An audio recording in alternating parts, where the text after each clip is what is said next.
Welcome. We are reading today from the book of Armageddon. And this book, we will be reading chapter 20 today. So let's go ahead and get started.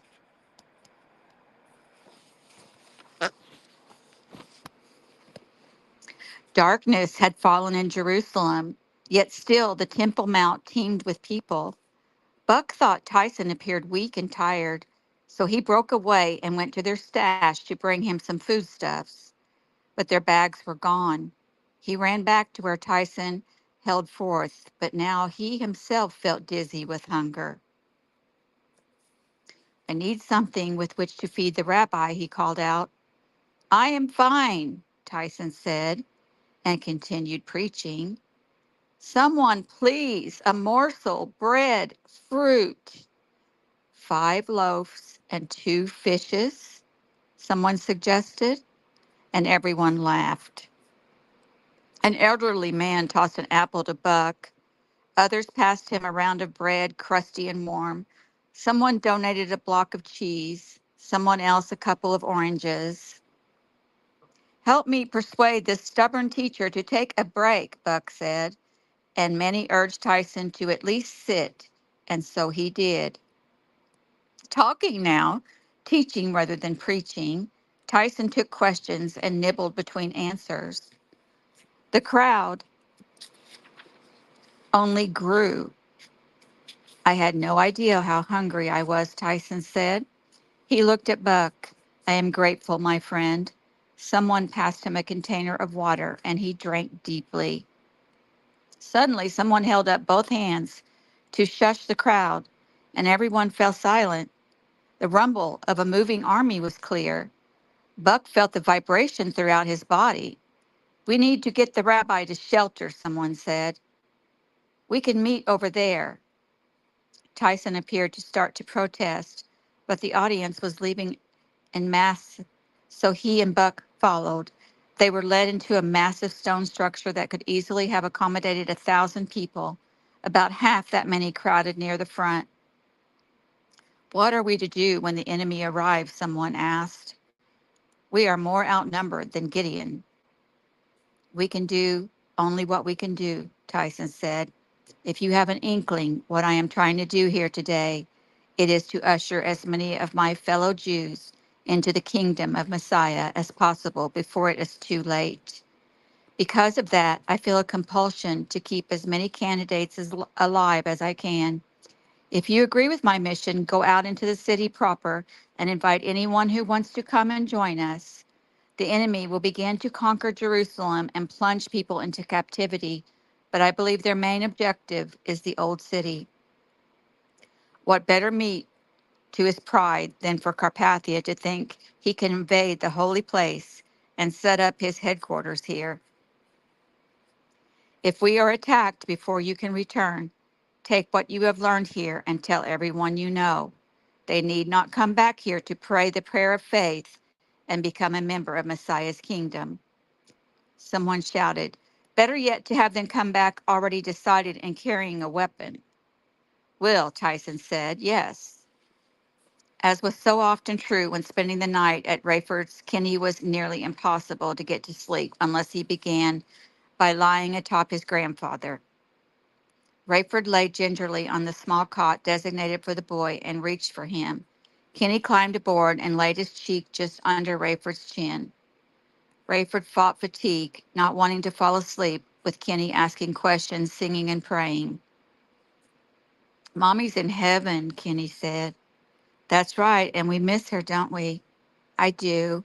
I do too. Gonna see her real soon. Very, very soon, Kenny. Rayford knew Buck had been showing him the calendar. Tomorrow? Maybe, or the next day, not too many days. Where's heaven, Grandpa? With God. And God is with Mommy? Yes. And Jesus? And Jesus. I want them to come here. Soon. Rayford had arranged with Priscilla Sebastian that she would come by for Kenny before dawn, when Rayford was expected to join the troops on the perimeter. Kenny soon stopped talking and moving, and his breathing became regular and deep. Rayford prayed for him and waited a few more minutes before delicately sliding out from under him. A few minutes later, Rayford lay on his own cot.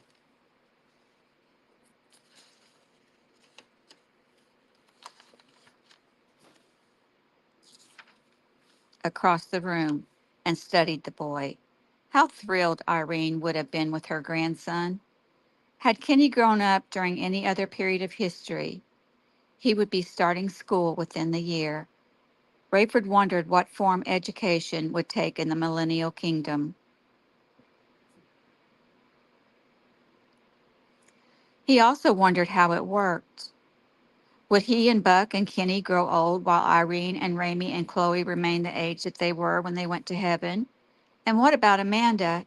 He feared that reunion with his wife might be awkward. But would those situations matter when everyone was in the presence of Jesus? Rayford had been so busy for so long that he had not allowed himself the luxury of daydreaming about it. What would it be like to see the glorious appearing and then to actually be with Christ? Rayford was more emotional than he had been as a younger man, and often the mere thought of the change Christ had made in him made him choke up. To imagine the sinless Son of God caring enough about him to die for his sins. Rayford could still hardly fathom it, and to have the opportunity to thank him, to worship him face to face for 1,000 years, and then for eternity, he hadn't even begun trying to imagine what heaven would be like. In the wee hours of the morning in Jerusalem, Buck and Tyson found themselves taken in by an elderly father named Chevet and his two sons in their 40s.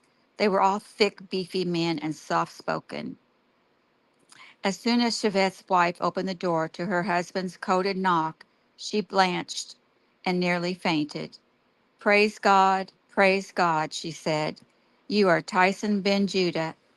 And you, she added, looking first at her husband and then at her sons, you have the mark of God on you. Can you finally see mine? They smiled and nodded, embracing her one by one. I cannot tell you how much we appreciate this, Tyson said. Our belongings have disappeared, and we made no provisions for lodging. Shivite's wife told him, we made no provisions for lodging either, but we have blankets and some food. The Lord will reward you, Tyson said. He already has, she said. To see you with my men when they came through the door, that is enough for me. I am humbled to offer hospitality to God's servants.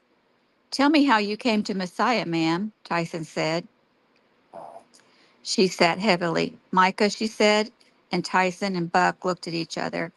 I had waited so long to take the mark of Carpathia, I did not want to. My men were not going to. They were going to hide out here during the day so as not to be detected by the GC. But I believed someone had to take the mark in order to buy and sell and keep us alive. I was willing, but the idea of worshiping that statue made me want to vomit. Forgive me. Please continue.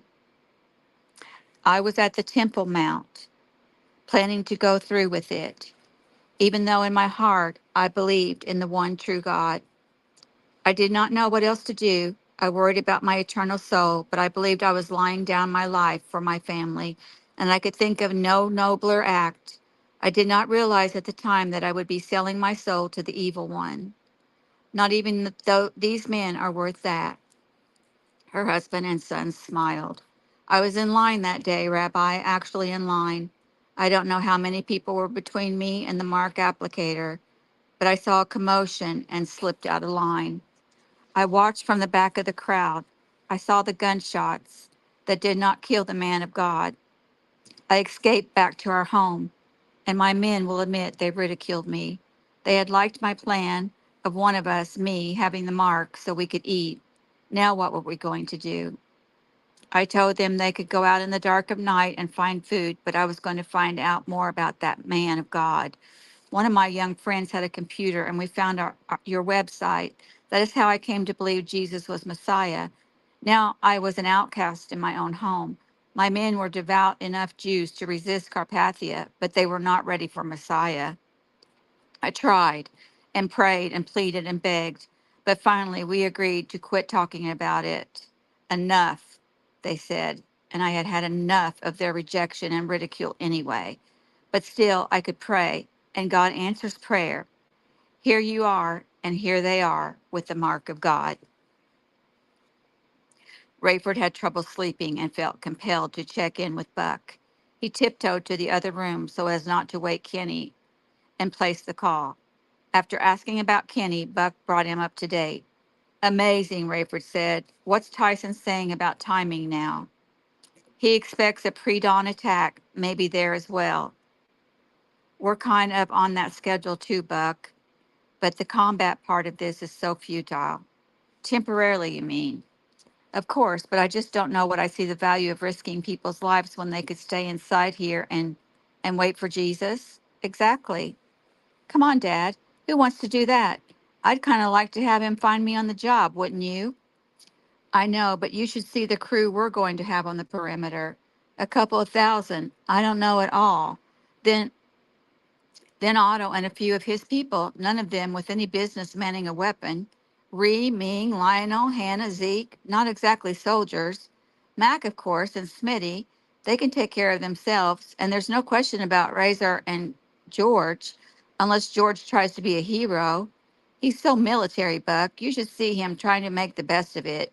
You can just tell he thinks his street smarts ought to carry the day. But then he realizes how few soldiers are under his command, and those eyes go glassy.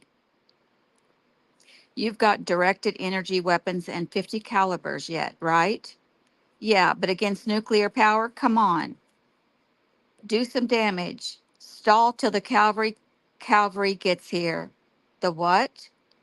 Thought of that the other day. Jesus is going to appear from heaven on a horse.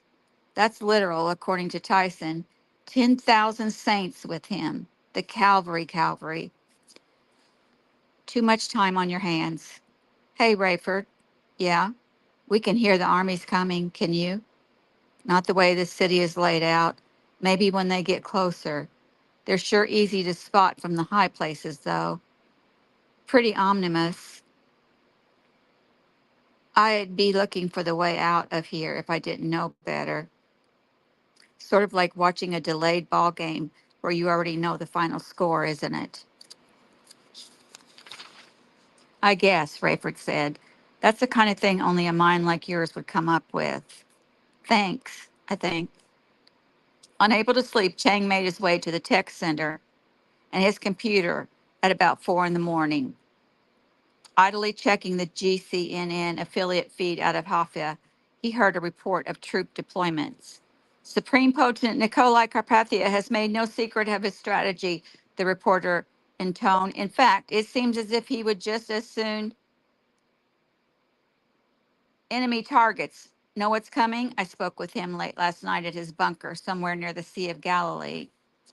You see, Carpathia said, we have such an overwhelming advantage in manpower, firepower, and technology. It really makes little difference what we encounter. I have not hidden that we have two main objectives aiming toward the same goal. We want to lay siege to the city of Jerusalem, where the majority of the remaining Jews reside. And we want to eliminate Petra once and for all, where what they like to call the remnant remains in hiding like scared children. They know we are coming, and they will see us coming, and there is little they can do about it. You expect no casualties? Oh, there are casualties, Carpathia sniffed, but my people are honored to give their lives in service to me and the global community. I will see that they are appropriately rewarded. Of course, there is a possibility of no loss of life or limb on our part. That is, if the enemy sees what is coming and realizes it has no hope. An unconditional surrender would be the prudent course, and naturally I would accept that with utmost face-saving respect for them. Seriously? What accommodations would you make in that case? Carpathia could not answer over his gales of laughter. Rayford was up, dressed, and armed before dawn. He opened the door before Priscilla knocked. I'll stay here with him until he wakes up, Rayford, if that's okay. Perfect. Thanks, Pris. Make yourself at home. Ray, you're going to be sure my husband comes home tonight, aren't you? As much as it's up to me. That's not very reassuring. Well, I take it that was a serious question. A serious answer is that there are no guarantees. I'm hoping he'll make sure I come back. He feels obligated to everybody, Priscilla said, sitting. Rayford stood by the open door. Price of leadership. He volunteered for this command. Like there was another choice. There wasn't in my mind, Priscilla. Well, I'm just saying. I know sometimes there seems a guy like me trying to keep an eye on a guy who knows what he's doing can just get in the way. Of course, that even if, don't say it, Rayford, too many of the wives try to comfort themselves with that stuff about how their man will only be in heaven a day or two, maybe less. Then he'll be coming back. That doesn't help. It's true. I know, but it isn't the living without him that worries me right now. It's his getting hurt, suffering, dying a hard way. Buck and Tyson and their host drank the thickest, bitterest coffee Buck had ever had. It was still pitch black outside. Chevette's wife was already sniffling and trying to hide it.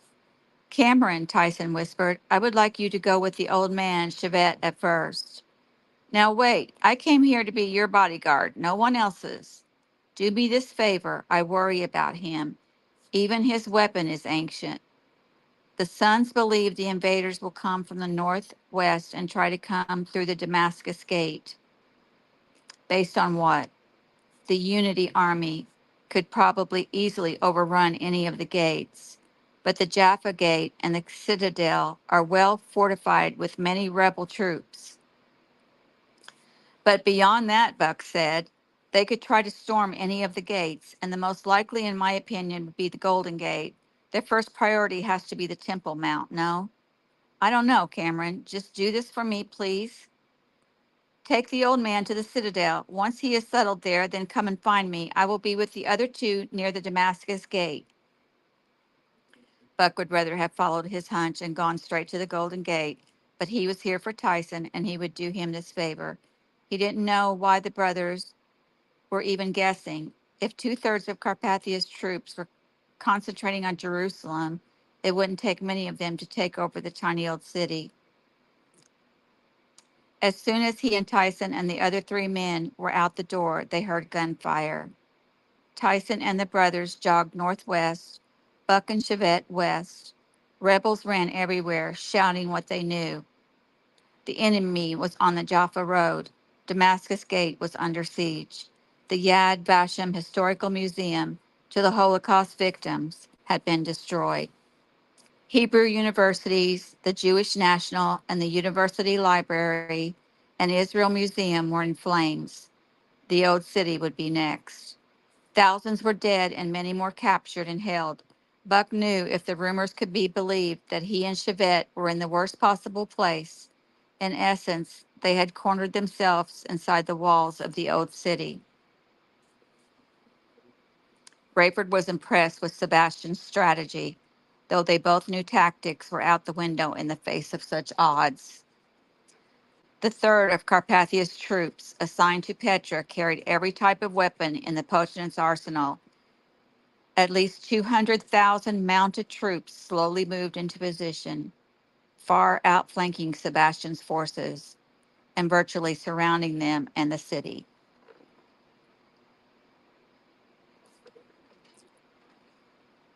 I have so few DEWs, George told Rayford. In retrospect, if I had known they were going to start with this horse trick, I'd have had Lionel find me more. What do horses have to do with it? Horses are not armored, and the riders can't really hide. See how lazily they're moving into position? Rayford took the field glasses and saw thousands of horsemen cantering into place. They were a mile from Petra's massed troops. They act like they've got all day. Suddenly, George seemed animated. We're going to get in the first blow in this thing, and we're going to have the advantage, at least temporarily. How? Those horses are trained to not spook under artillery fire. We could pop a few 50 caliber rounds at them and get them stirred up a bit. Maybe take out a few horses and a few riders. But I'll bet they haven't dealt with DEWs yet. You ready for some action? Sure, I got only about 100 DEWs, but at least I was smart enough to assign them all positions inside on the rim. I need them pretty evenly spaced all around the top of the city. Can you handle that? On it. Then what? Tell them all to wait for my command. If we can hit anywhere close to the 100 horses or riders with DEWs from this distance, we could cause a stampede that would put all the horses out of commission for a while. Brilliant. Only if it works. Thing is, we've got to do this before they really know where we are. We could have them on the run right off the bat and see how they like being on their heels. Buck got Chevette settled well inside the crowded citadel where it appeared many scared younger men had decided to hole up as well. While Buck could hear activity on the Jaffa Road, the invaders had indeed ignored the Jaffa Gate for the very reason Buck guessed. Why do more work than you had to? Buck guessed the Damascus Gate was a little over a quarter of a mile away, but getting there through the crowd of petrified and wild-eyed rebels made it seem farther. And of course, Tyson and the brothers were nowhere in sight. Lord, come quickly. Rayford scampered to a four-wheel drive ATV and charged to the nearest high place. It took nearly half an hour with the vehicle and his walkie-talkie to get the 100 or so DEW operators spread out evenly and coordinated. At George's command, they would fire invisible beams of directed energy at the enemy. In essence, they heated soft tissue past the tolerance point in less than a second. And if the rider or horse didn't elude the ray, their flesh would burn. With Petra surrounded by a couple of brigades of mounted troops, the results had the potential to be maddening, confusing to the enemy. The strategy was to try to hit horses only, making them bolt away and causing the steeds around them to do the same. No question, some riders, especially their legs, would be hit in the process, hopefully causing them to kick and achieve the same result. If the beam hit higher on a rider's body, he would likely scream and yank the reins. George, Rayford thought, was a genius. Dung Gate is giving away, someone shouted. Let's kill us some one world army. Buck prayed it wasn't true. The Dung Gate was the southern gate closest to the western wall. It was a long way around to get to the Temple Mount, and that's why he had assumed the Golden Gate on the east side would be the Unity Army's first choice. If they got through the Dung Gate, they might try battering through the Wailing Wall to get to pay dirt. Unable to raise Tyson by phone or find him or either of the brothers at the Damascus Gate, which seemed to be holding for the time being, Buck ran toward the Dung Gate a mile away. All along the route, he heard rumors and fears. If any of it would be believed, it wouldn't be long before half the greater city of Jerusalem was in captivity. His goal was to stay alive until the good guys showed up. Rayford figured Petra was fewer than 15 minutes from sunrise when he let George know the directed energy weapons were in place and awaiting his command. I'd really like to make sure the targets are where I want them before we commence, George said. Only one way to do that as fast as you need it done, Rayford said. ATV, too much ground to cover. You'd have to circle the whole perimeter up top. Helicopter, bingo, if you want to risk it. They wouldn't believe it was us, George said. Who'd be stupid enough to make himself that kind of a target? You would. Buck had run almost half a mile and was sucking wind when he saw Carpathia's Unity Army troops coming the other way. Now he was desperate to find Tyson and get him out of the old city. Rebels, some shooting over their shoulders, ran past him for their lives. But Buck noticed the GC was not firing. They were moving in a colossal battering ram that looked as if it would make short work of the Wailing Wall. Now that was a tragedy. After millennia of prayer, could such a sacred sight be wasted in just moments? Suddenly, all those rebels who had flooded past Buck turned and came back. Shouts resounded. Not the Wailing Wall, not the wall. Sacrifice yourselves. Fight to the death. The word spread throughout the Jewish quarter and into the center of the old city, and instantly hundreds became thousands. Buck joined the fray. They charged the GC, shooting, throwing rocks, fighting hand to hand. The rebels overcame those on the battering ram and turned it back toward the dung gate. As more and more rebels joined, at least for the brief skirmish, the Jews had the Unity Army on the run. They pushed the battering ram up to the dung gate, chased out the army, and managed to shut the gate with the ram inside. Great cheers rose, and so it seemed did the rebellion's confidence. Someone assigned a large group to guard the gate, while others were sent to the Golden and Lions gates on the east side. Buck's phone chirped. Tyson, where are you? I tried to call you. My phone is dead. I am borrowing this one. Is it true the rebels turned the army away from the dung gate? Yes, I'm here now. Where shall we meet? Do you know the Church of the Flagellation near the Muslim quarter? Just west of there, yes, Tyson said. Hurry, I have lost the brothers. You know, we've always been protected in the airspace around here, Rayford said as he lifted off. I'd rather not test that, Sebastian said. Just straight up and give me a 360 so I can see if the horses are where I want them. Then straight back down. Oh no, Rayford said. Incoming. What? A missile was streaking right at the chopper.